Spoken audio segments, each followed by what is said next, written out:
আপনাদের সকলের সহযোগিতা ছাড়া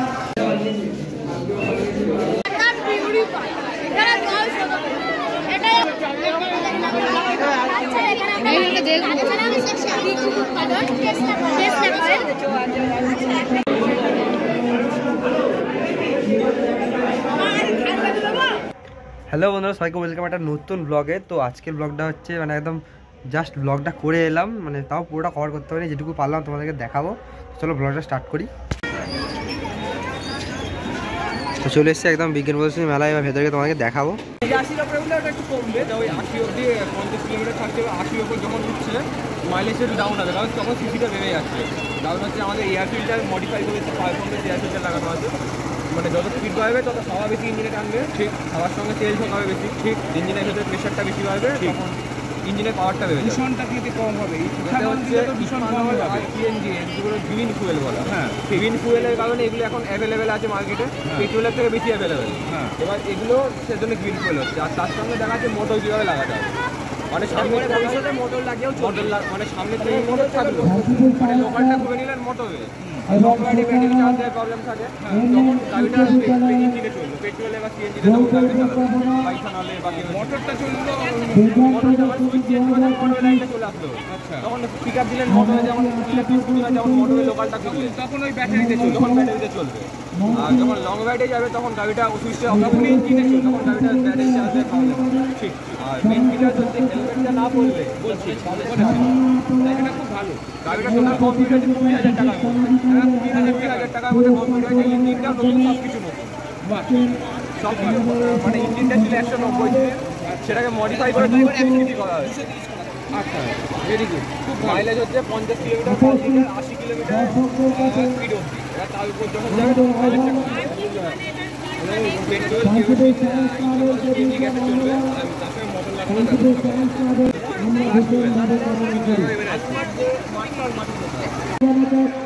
আমাদের এই বিজ্ঞান প্রদর্শনী আপনাদের সকলের সহযোগিতা ছাড়া এটা কখনই সম্ভব হয়। তাই আসুন আমাদের দেখালাম যে গাড়ি তৈরি করেছে নিজস্ব, সেইটা তোমাদেরকে দেখালাম। তো এবারে দেখাবো তোমাদেরকে যে পর্বতারোহীরা কীভাবে ট্রেকিং করে, বা পর্বতারোহীরা ট্রেকিংয়ের সময় কী কী জিনিস ব্যবহার করে, সেইগুলো কিন্তু একটা সায়েন্টিফিক জিনিস। তো সেগুলো কিন্তু এখানে সম্পূর্ণ তুলে ধরা হয়, এগুলো বিজ্ঞান প্রদর্শনীর মধ্যেই পড়ে। তো চলো তোমাদেরকে এটা পুরোটা ঘুরিয়ে দেখাই। এখানে কিন্তু বিভিন্ন ট্রেকিংয়ের জিনিসপত্র সব কিছু রয়েছে, মানে কোন ট্রেকিংয়ে কখন কী কী ইউজ করতে হয়, কখন কী লাগে, কীভাবে ট্রেকিং করতে হয়, সব কিছু এনারা দেখাবে। কারণ এনারা সবাই একজন পারদর্শী ট্রেকিং করাতে, আর তারা আসে আরও যারা তাদের দেখে শিখে নতুনভাবে ট্রেকিং করতে পারে, বা যাদের ইচ্ছা আছে, জানার ইচ্ছা আছে, তারা অবশ্যই এখান থেকে শিখতে পারে।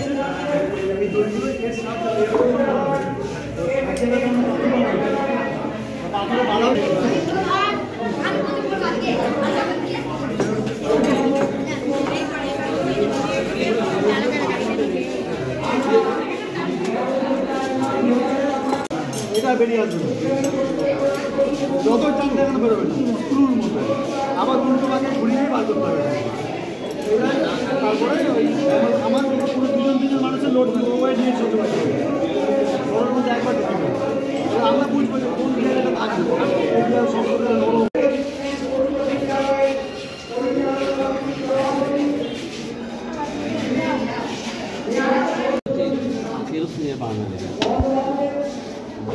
জল বানানো বা খাবার তৈরি করলে বাজতে গেল 7টা বাজতে।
ডুবে যাচ্ছে, কিন্তু এটা ডুবছে না, কারণ এটা আমরা এমন উপকরণ দিচ্ছি যেটা এটা ডুবছে না, কারণ লবণ দিচ্ছি।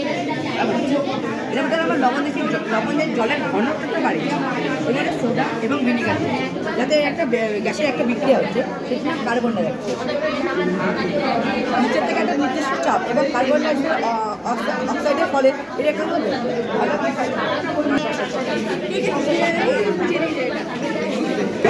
খেয়েছিস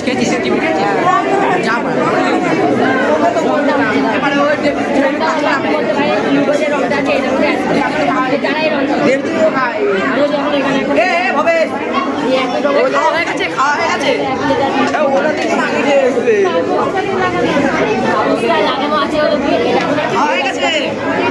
সোডিয়াম সালফেট।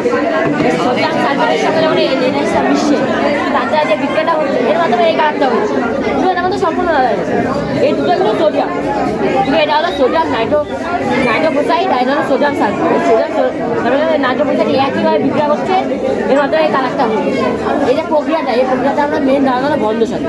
এই বন্ধ সাথে যেরকম পাতের উপর যারা এই সবচেয়ে এই যে সোডিয়াম নাইট্রোফোসাইডের উপর দিয়ে মেরে রাখে, নাহলে লেড অ্যাসিড দিয়ে দেয়, তারপরে সোডিয়াম সালফেট দ্বারা ঢুকে যাবে।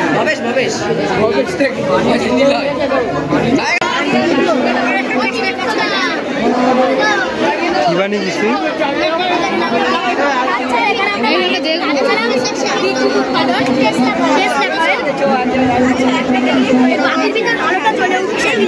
ইলেকট্রনিক ম্যাগনেটিক ইন্ডাকশন অর্থাৎ তড়িতাবেশের ফলে আমরা এখানে দুরকম কয়েল অর্থাৎ কুণ্ডলী ইউজ করেছি।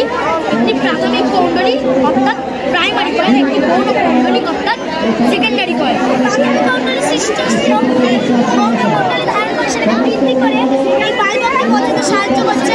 এই বাল্বের মধ্যে যখন তড়িতাবেশ প্রবাহিত হচ্ছে এগুলো তার ছেড়ে একা একাই চলে উঠছে। এটি একটি উচ্চ ভোল্টেজ সৃষ্টিকারী এবং উচ্চ কম্পাঙ্ক সৃষ্টিকারী। এবার দেখা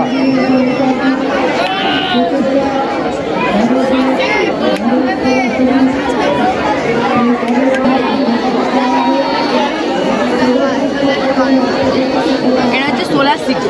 সৌরশক্তি এমন একটি শক্তি যেটা সঠিকভাবে ব্যবহার করা যায়, সেটা কয়েক কোটি বছর পর্যন্ত চলতে পারে।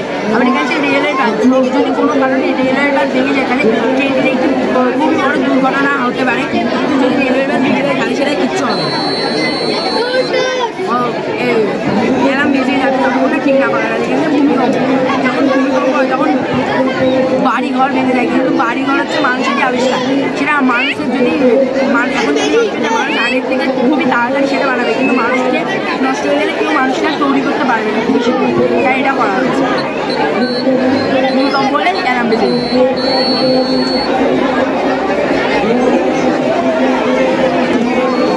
এটার নাম হলো সিকিউরিটি সিস্টেম অফ হাউস। এটা বাড়ির সেফটির জন্য করা হয়েছে, যাতে কোনো চোর বাড়ির থেকে কিছু চুরি না করতে পারে। যদি কেউ পাশের চোখটা যায়, যে কোনো দূরতার টাচ হলেই লাইট জ্বলবে। রাত চলতে এবং শিলিগুড়ি আছে এখানে এই দুটো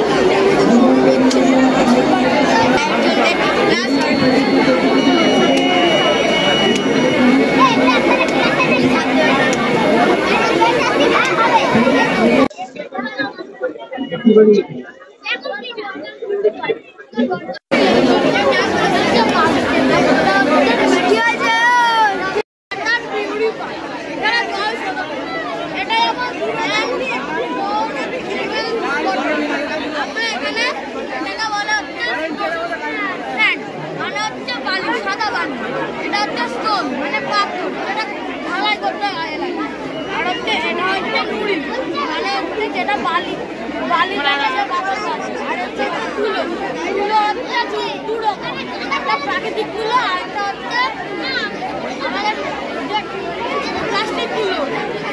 প্লাস্টিক গুলো এখানে ইউজ করিনি, কারণ হচ্ছে এটাকে যেদিনকে ইউজ করবো তার আগের দিনকে রাত্রিবেলা ভিজিয়ে রাখবো, তার জন্য আমরা এখানে ইউজটা করি।